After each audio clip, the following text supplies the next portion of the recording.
baragukubise hari n'amakuru yo kuvuga ngo baragukubise barankubise bansanze mu rugo nyine ntahunze barankubita nuko bimeze nyine ariko ni mu gihugu gatugomba kwihagararamo tukagwanira abaturage tukavugira abaturage umva ni ka karengane nyine ko abaturage ugiye kuvugira umuntu ukasanga baragukubise kandi uri umuntu w'umuyobozi uhagarariye abandi ni situation nyine itabimeze neza ariko ntituzashecekaga tuzaguma duhangane nabyo tugume dushakishe solution kugeza igihe Imana izabikundira ko bigenda neza.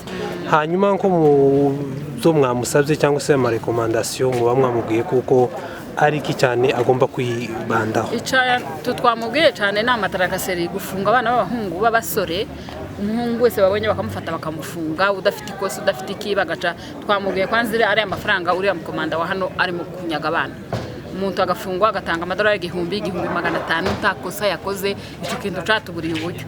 Ikindi nyine twamubwiye ko bagomba gukurikirana abasirikare babo bakaza bari kuzunguruka mu mihana bagenda bazerera abaturage ko abaturage barahahamutse n'intambara turage bo mirenge bagize iminsi mu bibazo ntabwo rero agomba kureka ngo abasirikare ngo bagende n'imbunde mu mihana baguma banyanyasa abantu. Reka mbaye ikaze inshuti bavandimwe mwese abadukurikiranye hirya no hino aho muri turabaramukije undi tuba Pole umunyamurenge wese ndetse n'ubukunda kubiye bibantu bagize iminsi banyuramo abatakaje inshuti abatakaje abavandimwe n'abagize ibyo batakaje mu butunzi cyangwa se ibindi byose no kubihanganisha. Hanyuma uyu munsi ndibaza ku bantu basanzwe bakurikirana amakuru ya Minembwe bari bazi kuko hari ijambo umukuru w'igisirikare uheruka kuzindukira mu Minembwe ari bushikiriza abaturage. Hanyuma rero twegeye Mama Jean wungirije hari ijambo tugira ngo tumubaze mu byo bagiye bavuga kuko yavuze mu rwego rwa mama nico cyonyine. Hanyuma reka ube kuwibwira ninda uwoba akubonye bwa mbere waba witwa nde kuburambura? Murakoze nitwa Singizwa Benigne Mama Jean wa Minembwe.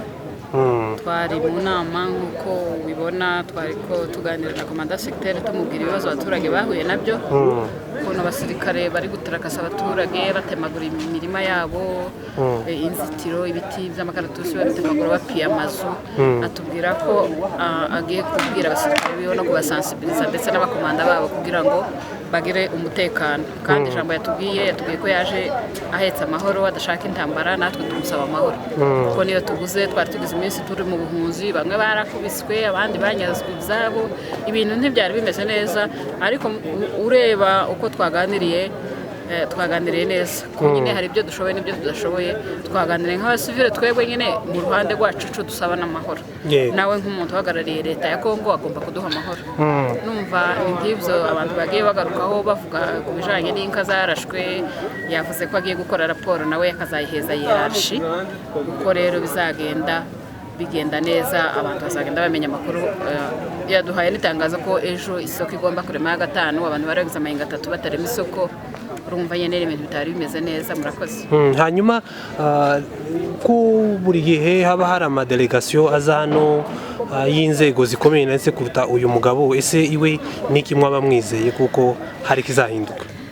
Novuga ko ntaco twovuga twizeye cyangwa tutizeye tutarabona ariko noneho nawe ko tutegereze nawe nimba zameze nk'abandi bose cyangwa nimba hariho changement yavuze gusa nyine akavuga nk'umuntu nawe ariko Imana nizi ikora ibintu byose nawe n'umusirikare kimwe n'abandi n'umuyobozi kimwe n'abandi kuko basanzwe baza titwobyizera 100% kuko ntaco tubizi iyo tuzi ko bizagenda tuzi ngo ejo bizaba bimeze neza ariko uko yatubwiye ko ataje kurasa yatubwiye ko ashaka amahoro atubwira nawe ko ashaka ko bamureka agasirikira mu mwana ari umuyobozi w'igihugu agomba kugera mu gihugu akareba ko abaturage bameze ariko mu by'ukuri kubona yaganiraga yasaga cyane n'ubwira abasirikare ko bagomba kwita ku baturage bakareka no kunyanyasa abaturage.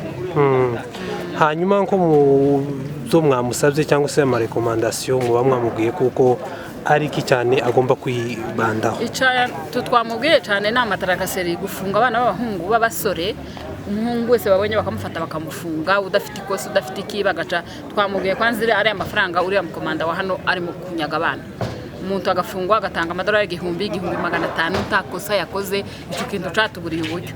Ikindi nyine twamubwiye ko bagomba gukurikirana abasirikare babo bakaza bari kuzunguruka mu mihana bagenda bazerera abaturage ko abaturage barahahamutse n'intambara turage bo mirenge bagize iminsi mu bibazo ntabwo rero agomba kureka ngo abasirikare ngo bagende n'imbunde mu mihana baguma banyanyasa abantu.